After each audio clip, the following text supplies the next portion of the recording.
Herkese yeniden merhaba. Ben Ceren ya da Instagram'dan gelenler için Atölye Can. Overlock makinesiyle ilgili öğrendiğim her şeyi aktarabileceğim bir video çekmek istiyordum uzun zamandır. Makinenin kullanım kılavuzuna ihtiyaç duymadan içinde her şeyi bulacağınız bir video olmasını istedim. Bu videoda ana başlıkları vereyim. Makinenin modeli ve nereden aldığım, makinenin temizlenmesi. Bunun için şöyle bir bluz dikmiştim ben. Bunu dikim sonrası makinenin içini temizlemedim. Ki bakalım bir bluz dikmekle makine ne kadar kirleniyor. Ondan sonra yağlanacak noktaları göstereceğim. Yani makinenin temizlenmesi ve yağlanması, overlock makinesinin bölümleri, aksesuarları, overlock makinesinde karşılaşılan sorunlar, çeşitli dikiş tipleri, tansiyon ayarlarının yapılması, dikkat edilmesi gereken noktalar olacak. Biraz uzun bir video olursa birkaç bölüme ayırabilirim bu videoyu. Önerim tabii videoyu baştan sona izlemeniz olacaktır. Böylece aralarda bahsettiğim şeyleri de kaçırmazsınız. Yine de açıklamalar kısmında hangi dakikalarda neleri anlattığımı yazacağım ki böylece direkt o bölüme geçip sadece orayı izleyebilirsiniz. İğneler ve diğer malzemeler için de linkleri açıklamalar kısmında bulabileceksiniz. Başlayalım. Makinemin modeli 14 SH654. Makineyi A101'den aldım. Çok sık satışa sunuluyor. Hatta bu videoyu çektiğim an itibariyle şu anda A101'lerde yine bulabiliyorsunuz. Gelelim makinede en çok kullandığım aksesuarlar. Aksesuarlar derken İğne ve iplikten de bahsedeceğim. Bu en çok soru aldığım yerlerden birisi oluyor. Makinenin içini temizlerken bir allık fırçası kullanıyorum. Eğimli ağızlı bir overlock cımbızı. Bunlar TW6 olarak geçen ya da TW8 olarak geçen cımbızlar. Eğimli ağızlı olması lüperlere ve iğnelere ip takılmasını çok kolaylaştırıyor.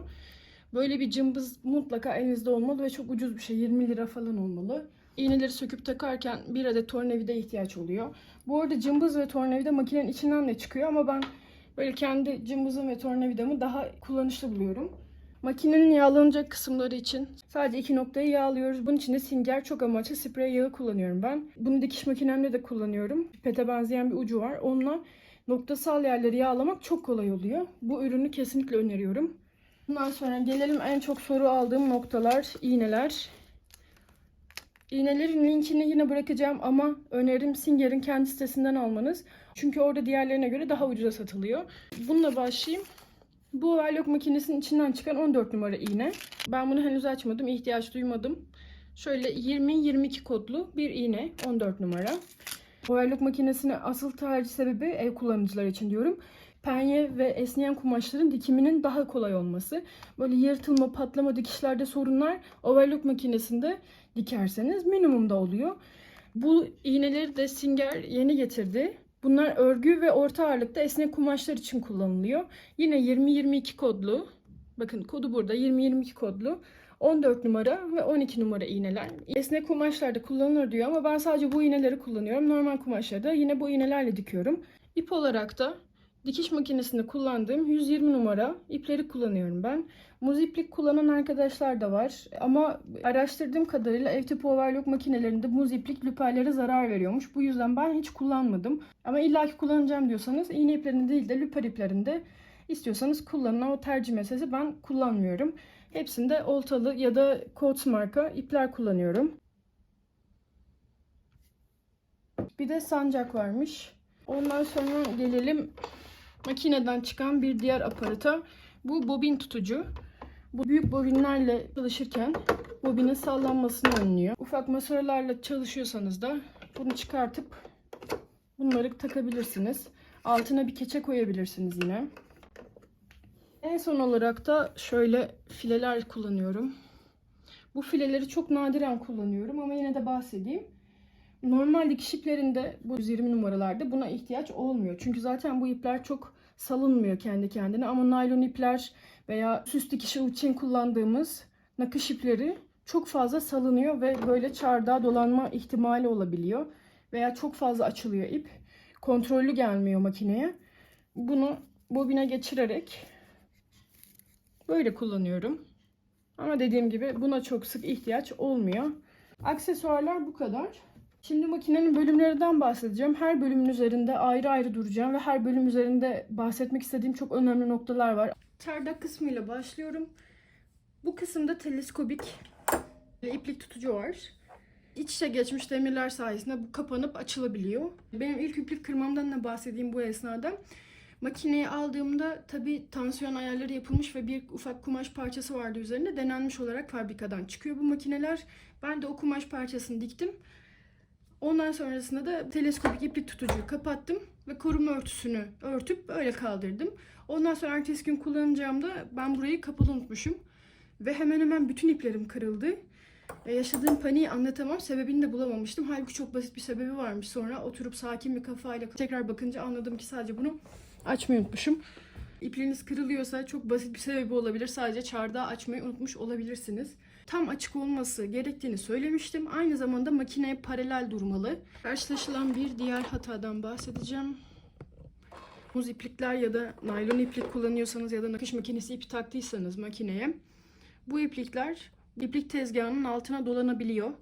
Bu tezgahın altına ip dolanıyorsa makineye bu ipin gelmesi imkansız hale geliyor ve bu ip kırılıyor. Yani makineyi çalıştırmadan önce iplerinizi de kontrol edin. Aynı zamanda makinenin taşıma kulbunun da kapalı konumda olması gerekir. Sol iğne, sağ iğne, üst lüper ve alt lüper için tansiyonu buradan sağlıyoruz. Bunların içinde diskler var. İpler bunun arasından geçer ve buradan da yükseltip veya düşürerek tansiyonun ayarlanmasını sağlarız. Dikiş dikerken karşılaşılan hataların bir sebebi de sadece bu disklerin arasından ipliğin doğru geçirilmemiş olmasından kaynaklanır. Overlock'ta baskı ayağı burada bulunuyor. Şurada bir yer var. Bu baskı ayağı tutucusu. Baskı ayağı tutucusuyla aşağı yukarı hareket ettirebiliyorsunuz.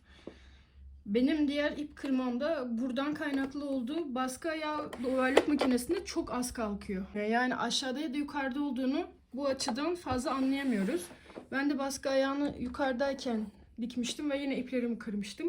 Sanırım bu sefer de lüper ipini kırmıştım. Ben bunun için de şöyle bir çözüm buldum. Bu ucunu hafifçe kaldırıp kumaşı ben buraya veriyorum. Ve böyle dikiyorum. Böylece baskı ayağını sürekli kaldırıp indirmiyorum. Ve herhangi bir unutma durumuyla karşılaşmıyorum. Dikiş makinesinde olduğu gibi overlock makinesinde de ayaklar değişebiliyor. Bunu yapmadan önce yapmamız gereken şey bıçağı aktif olmayan konuma getirmek. Videonun ilerleyen kısmında bunu da göstereceğim. İğneyi en üst pozisyona çıkartıyorum volanla. Bakın ayağın arkasında şurada bir tane beyaz nokta var. Şu nokta. Ayak baskı koluyla ayağı yukarı kaldırıyorum. Sadece bu noktaya basıyorum. Ve ayak çıkmış oluyor. Takmak için de yine aynı şekilde ayağı koyuyorum. Sonra aşağı indiriyorum. Sonra burayı basarken